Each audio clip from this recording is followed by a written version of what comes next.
amigos, retornando aos pouquinhos após uns dias de descanso. Em breve vamos normalizar o canal com vídeos diários sobre o Vasco. Agradeço a compreensão de cada um de vocês nesse momento e vamos juntos nessa aumentar o alcance deste trabalho na plataforma. Para isso eu te peço desde já o seu like aí embaixo, o seu compartilhamento e a sua inscrição, claro, se ainda não é um inscrito do Detetives Vascaínos. Vamos continuar com aquele giro rápido de informações sobre o Vasco, começando com a situação do time no Campeonato Carioca, viu? Campeonato esse que o Vasco começou disputando com a equipe C, já que o grupo principal e seus reservas se encontram na Flórida disputando amistosos. Bom, depois de empatar em casa jogando contra o Madureira, ontem foi a vez do Vasco decepcionar o seu torcedor com mais um empate. Dessa vez contra o Audax, jogando na Ilha do Governador. Mais uma partida bem fraca tecnicamente, né, sob o comando do seu interino Emílio Faro. Pontos positivos?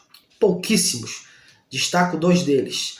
A vontade do Matias Galarza em buscar um lugar ao sol na equipe do Maurício Barbieri e a entrada do garoto Ryan, de apenas 16 anos, que ao estrear no profissional, se tornou o jogador mais jovem a atuar pelo Vasco no século XXI, ultrapassando inclusive a marca de outra joia do clube, o volante Andrei Santos. De resto, meus amigos, muita decepção e, como eu falei, poucos pontos positivos. Tirando as jovens promessas do clube que ainda estão naquele período normal de transição da base para o profissional, né? Ficou claro ali que tem jogador do antigo grupo que não tem condições de fazer parte do elenco atual. Até porque o Vasco precisa de 11 titulares, mas precisa também ter reservas à altura, aquele que entre e não mude muito as características do time.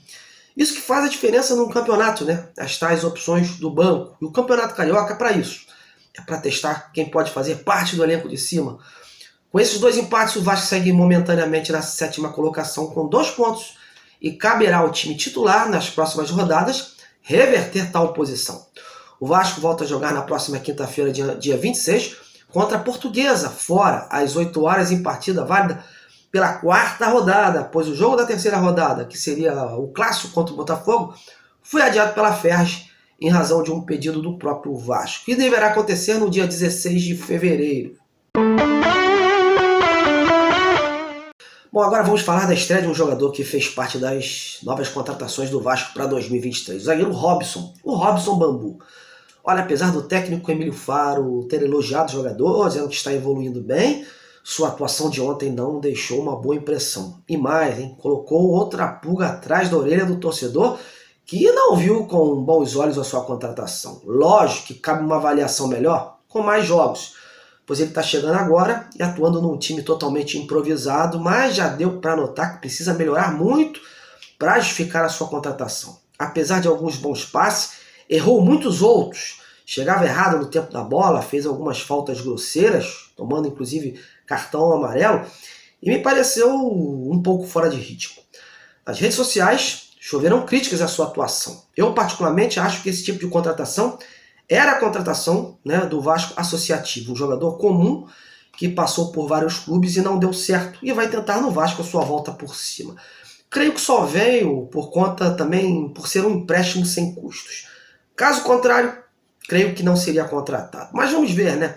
Vamos aguardar, pois como eu falei, foi o primeiro jogo dele e vamos ver como ele se comporta sob o comando do técnico Maurício Barbieri. E você, o que achou do Bambu, hein? E o time titular do Vasco, ainda em fase de preparação e entrosamento, faz mais um jogo amistoso na Flórida. Depois de ser derrotado na estreia por 3-0 contra o River Plate da Argentina, onde ficou evidenciado os velhos problemas, como por exemplo a bola aérea, o time volta a campo neste sábado às 21h30 contra o Inter Miami. É provável que, diante da atuação irregular contra o River, o técnico Maurício Barbieri faça algumas mudanças, tanto táticas como em termos de jogadores. O goleiro Ivan, o volante Jair e o meio-atacante Orediano, por exemplo, devem ganhar oportunidade no time titular desde o início. O treinador também pode fazer alterações na zaga, colocando o Anderson Conceição no lugar do Miranda. E há a possibilidade do Alex Teixeira ser testado durante a partida. Enfim, é o Barbieri tentando fazer os ajustes necessários para encontrar a melhor formação e chegar ao Brasil para colocar em prática o que foi treinado por lá. E você está confiante que dessa vez o Vasco sai de campo vitorioso ou ainda está com o pé atrás por conta do último resultado e da atuação? Opine aí! Bom, e para fechar, vamos falar da movimentação do Vasco no mercado. Ficou evidente que nesses jogos o Vasco ainda não tem um elenco à altura para disputar as competições. Mas primeiro precisa definir o time, né, um esqueleto do seu time, para partir então para as opções do banco. A equipe ainda carece de peças, como um volante para jogar ao lado do Jair, mais um bom zagueiro, né, aquele de confiança, um atacante, né, e um meia, aquele camisa 10 de qualidade, que dê aquele toque final. Muito se comenta nos bastidores que esse jogador seria como o maior peso de investimento, haja vista ser uma peça importante no atual esquema do Barbieri, que hoje conta para a posição com apenas o veterano Nenê e o cria Alex Teixeira. O Vasco vem adotando o silêncio, claro, mas está sim buscando esse jogador. Tanto que recentemente fez uma proposta pelo uruguaio Franco Fagundes, já rechaçada pelo Nacional. Se pagar o que o clube uruguaio pede, algo em torno de 8 milhões de dólares, leva na hora o atleta, que também é disputado por outros clubes do exterior. Vamos ficar atentos, pois essa semana poderemos ter novidades nesse sentido. Certo é que o Vasco precisa se reforçar. Ainda não está pronto, precisa de um grupo qualificado para poder competir em nível de igualdade de condições com os demais concorrentes. Bom, galera, foi um giro rápido, né, por conta desse meu retorno das férias aos pouquinhos, né? Aos poucos vou voltando com aquelas apurações, de especulações, e quando eu tiver notícias concretas, a gente volta ao canal aqui para contar todos os detalhes para vocês.